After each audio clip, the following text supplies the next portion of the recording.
Well what a dream debut. Harshit Rana ने खुद भी नहीं सोचा होगा कि ऑस्ट्रेलिया जाकर के बॉर्डर गवास्कर ट्रॉफी में टेस्ट के लिए डेब्यू हो जाएगा। यहां पर कंकशन सब की तरह डेब्यू हो जाएगा और वही कंकशन सब जो है वो इंग्लैंड को इस इंपॉर्टेंट टी20 मैच में हरा देगा। बहुत लोग कंकशन सब के बारे में बात कर रहे हैं, तो आपको बता दूं कि ये पहली बार नहीं हुआ है। नोटिस में जरूर अभी आया, लेकिन इससे पहले भी 2020 में हो चुका है, जब युजवेंद्र चहल ने रविंद्र जडेजा को रिप्लेस किया था एज अ कंकशन सब, और आज हर्षित राणा ने शिवम दुबे को रिप्लेस किया एज अ कंकशन सब। और इंटरेस्टिंग इसमें यह है कि जब चहल ने रिप्लेस किया था, उन्होंने आकर के मैच विनिंग स्पेल डाला था, 3 विकेट लेकर 25 रन दिए थे। और आज जब हर्षित राणा आए तो उन्होंने भी 3 विकेट लेकर के 33 रन, एक रिमार्केबल स्पेल डाला। और मतलब एकदम ऐसा हो गया यार कि हमने सोचा ही, वो कहते हैं गंभीर कुछ ऐसे पत्ते डाल रहे हैं ना कि हमें पता ही नहीं चल रहा है। मतलब लिटरली आपने शायद नहीं सोचा होगा कि हर्षित राणा का अचानक से, बहुत लोग कह रहे थे कि यार हर्षित की जगह पर रमनदीप होते, मतलब लाइक टू लाइक रिप्लेसमेंट को लेकर के बहुत सारी बातें चल रही है। सो लोग कह रहे थे कि वहां पर रमनदीप होते, लेकिन गौतम गंभीर यूज्ड हिज ब्रेन, और काफी बार रीसेंट टाइम में जब जब गंभीर ने अपना दिमाग लगाया है, वो इंडिया के लिए काफी हद तक सही साबित हुआ है। चाहे आप फर्स्ट टी20, सेकंड टी20, आज भी हम एक्सपेक्ट नहीं कर रहे थे, बहुत लोग एक्सपेक्ट नहीं कर रहे थे शिवम दुबे को। इनफैक्ट मैंने भी जब सुबह वीडियो डाली थी तो उसमें शिवम दुबे का नाम नहीं रखा था, बिकॉज मुझे खुद भी लगा था यार कि आप चेंज कब करते हो जब चीजें आपके हाथ में होती है।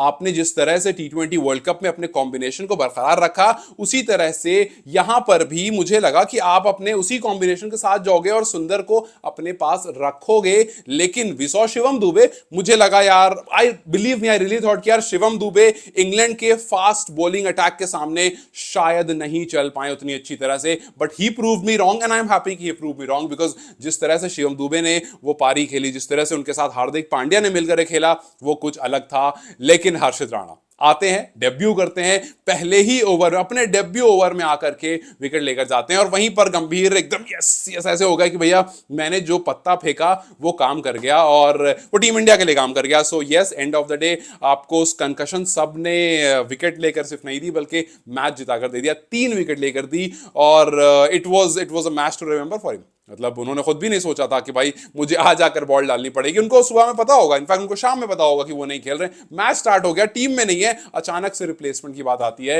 राणा अंदर आते हैं और अपना काम कर देते हैं। And he struck gold today. और लेकर भी किस किस को है, आरसीबी को थोड़ी क्लैरिटी दे दी, बेथल को लेकर चले गए कि भैया आरसीबी देखो आप थोड़ा कंफ्यूज हो रहे हो, किसको रखें किसको रखें, तो बेथल को लेकर थोड़ी सी हम क्लैरिटी दे देते हैं, क्योंकि वो लगातार नहीं चल रहे हैं। सो यस, उनको लेकर के क्लियर आउट होते चलेंगे। खैर, अगर टीम इंडिया की बात करें और सूर्य कुमार यादव की बात करें, तो भाई एज अ कैप्टन बवाल कर रहे हो। अगर आप एज अ कैप्टन लिस्ट देखोगे, रोहित शर्मा के पास 50 विक्ट्री थी 62 मैचेस में, एक्सेप्शनल। टी20 में जबरदस्त रोहित ने कप्तानी की है। फिर उसके बाद धोनी का नाम आता है, 42 विक्ट्री थी 72 मैचेस में। फिर आता है विराट कोहली का नाम, 32 विक्ट्रीज इन 50 मैचेस। और फिर आते हैं संजू के बारे में बात करूंगा इसलिए जबान पर नाम आ गया।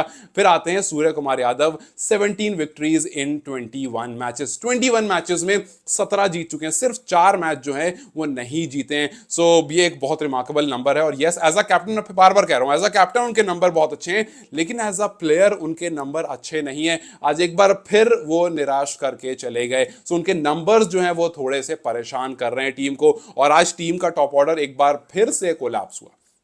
अभिषेक शर्मा हर बार की तरह आते हैं, नॉक खेलते हैं, अपनी वो स्टार्ट वाली पारी देते हैं, लेकिन उसको कन्वर्ट नहीं कर पा रहे हैं। लेकिन आप अभिषेक से सवाल तब करोगे जब उनके 7 वाले रन स्कोर करेंगे, बिकॉज आप अभिषेक से सवाल करने का सोचते हो, आप देखते हो यार Sanju back to back flop हो रहे हैं। देखो, संजू को लेकर के मैंने पहले भी कहा कि संजू भैया, अगर आपकी पूरी सीरीज फ्लॉप हो जाती है, इट्स रियली हार्ड कि आपको बैक किया जाएगा।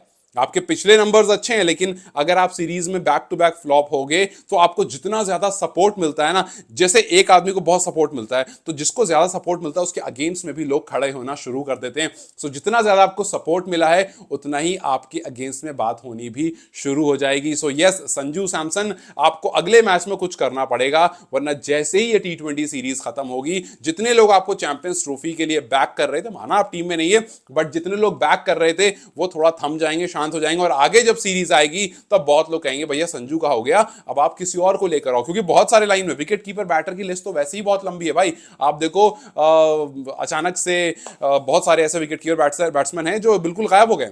आप ईशान किशन को देख लो, ईशान किशन नहीं है, लेकिन ईशान को जैसे ही मौका मिलेगा, जैसे ही उनको कॉन्ट्रैक्ट मिलेगा, वो नहीं छोड़ेंगे मौका। और अगर एक बार वो आ गए, बड़ा मुश्किल होगा उनको वापस करना, बिकॉज वो मेन प्लेयर था एक टाइम पर इंडिया का। बस थोड़ी सी भसड़ हुई, वो बाहर निकला। अगर मौका मिला आपके लिए, मुश्किल जरूर हो जाएगी। और ईशान और अभिषेक शर्मा एक क्रेजी पेयर होगा। सो यस, इस टाइम पर संजू को अभी प्रूव करने का टाइम है, मैच बच रहा है, let's see what he does. लेकिन अगर वो काम नहीं कर पाए, बड़ी मुश्किल हो सकती है संजू सैमसन के लिए। खैर, आज तिलक वर्मा के लिए बहुत सा दिन नहीं रहा, लेकिन आज आपको इंग्लैंड के लिए भी एक डेब्यूटेंट था साकिब, और उन्होंने आकर के इंडिया का टॉप ऑर्डर एकदम हिला सा दिया। और डर सा लग गया हमें कि यार ये क्या हो गया। रिंकू आए, थोड़ी देर रुके, लेकिन वो भी कन्वर्ट नहीं कर पाए, थोड़ी जल्दबाजी में दिख रहे थे वो। ऐसा लग रहा था कि पीछे से ऑर्डर है कि भैया आप खेलो, बट जैसे ही मौका मिले आप मारो। वो वही कर रहे थे, वो खेल रहे थे, बट उनको जैसे ही मौका मिल रहा था वो तड़ तड़ मारने की कोशिश कर रहे थे। और किसी उसी कोशिश में वो अपना विकेट देकर चले गए। लेकिन उसके बाद शिवम दुबे, जिनसे मैंने एक्सपेक्ट अभी इस मैच में नहीं किया था, I know and we all know कि वो कैसे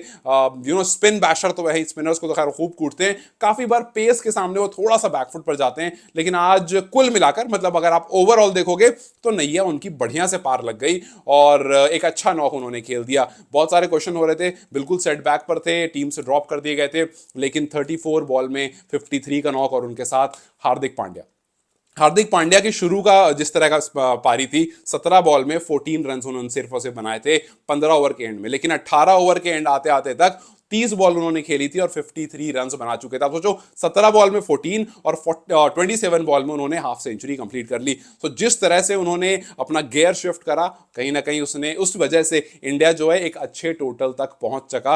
और ये ऑलराउंडर जो है इंडिया को काफी बार सपोर्ट करता है। आज एक बार फिर से इंडिया को जो 181 तक पहुंचाया गया, वो इसी ने पहुंचाया। And that is the reason कि आप ऑलरेडी अहेड ऑफ एक टोटल थे, और इतना बड़ा टोटल, जैसे मैंने सुबह बताया था, चेस डाउन नहीं हुआ है। सो यस, इंग्लैंड भी इसको चेस करने में अनसक्सेसफुल रहा और 15 रन से इस मैच को हार गया। लेकिन जब इंग्लैंड की बात करोगे, एक इंसान Harry Brook looked happy because runs आ रहे थे, बट एक बार फिर से वरुण की ही बॉल पर वो आउट होकर चले गए। बोल्ड नहीं हुए, बट देन वरुण ही थे जिनकी बॉल पर वो आउट हो गए। हालांकि ब्रूक मस्ट भी हैप्पी कि चलो यार, आफ्टर ऑल रन्स तो आए, बिकॉज वो बार बार जब आउट होकर जा रहे थे, उनका चेहरा आप देख रहे थे, बड़ा ऐसा सैड सा लग रहा था कि यार थोड़े रन मार लो ब्रूक भाई, बड़ा उदास से लग रहे हो। बट यस, आज भी वरुण ने आकर के उनका काम कर दिया। फर्स्ट मैच में ही, सेकंड में भी, थर्ड में बच गए, बट फोर्थ में भी आकर के हैरी ब्रूक को वरुण चक्रवर्ती ही लेकर गए। सो और एक और आरसीबी का खिलाड़ी फिल सॉल्ट, आज थोड़ा लगा कि रन्स मारने के लिए आया है, बट मोर और लेस रन बॉल खेल करके 21 बॉल में 23 रन मारकर आज भी आउट हो गया। सो 0-4-5 और अब 23 रन जो है वो फिल सॉल्ट की तरफ से आए हैं। लेकिन अगर आप ओवरऑल देखोगे तो गंभीर सूर्या जो भी कर रहे हैं फिलहाल अच्छा चल रहा है। जैसे बिश्नोई को लेकर के थोड़े सवाल उठ रहे थे, बिकॉज पीछे कुछ मैच में बहुत अच्छे नंबर्स नहीं थे, आईसीसी रैंकिंग में भी थोड़ा सा गिराव आया था, लेकिन आज उन्होंने भी आकर 4 ओवर में 28 रन, 3 विकेट लेकर दी। बटलर को लेकर गए, क्रूशल विकेट लेकर दिया। Harshit Rana 4 over 33 run, 3 wicket. Varun Chakravarthy 4 over 28 run, 2 wicket. और ओवरऑल जाकर के इंडियन बॉलिंग अटैक ने ये जो अच्छा टोटल मिला था उसको ठीक ठाक तरह से आज डिफेंड कर लिया। आज शमी नहीं थे, हो सकता है वैसा मुझे लग रहा है कि शमी को इंडिया सिर्फ टेस्ट करना चाह रहा था, लग रहा हाँ चलो ठीक है, अब सीधा ओडीआईज में शमी को आप देखोगे, टी20 में अब ज्यादा मौके देना नहीं चाह रहे हैं। खैर, मैं थोड़ा सा सरप्राइज था सिलेक्शन को लेकर के। आप क्या सरप्राइज था, कि आपको लगा यही आपने एक्सपेक्ट किया था, या फिर आपने कुछ और एक्सपेक्ट किया था, और जब सिलेक्शन आया आपको लगा कि यार ये तो नहीं सोचा था, बट चलो end of the day we want India to win, और सबने अच्छा परफॉर्म करा and India ended up winning this match and this series. So let's just see, क्या फाइनल मैच में हमें कुछ चेंज देखने को मिलता है, क्या गंभीर सूर्या मिलकर कुछ नया प्लेइंग 11 तैयार करते हैं और फाइनल मैच के लिए कुछ नया हमें दिखाते हैं, या इसी पेयर के साथ आगे बढ़ेंगे। What do you think? Do let in the comment section. Till then you guys take care, I will see you very soon, bye bye.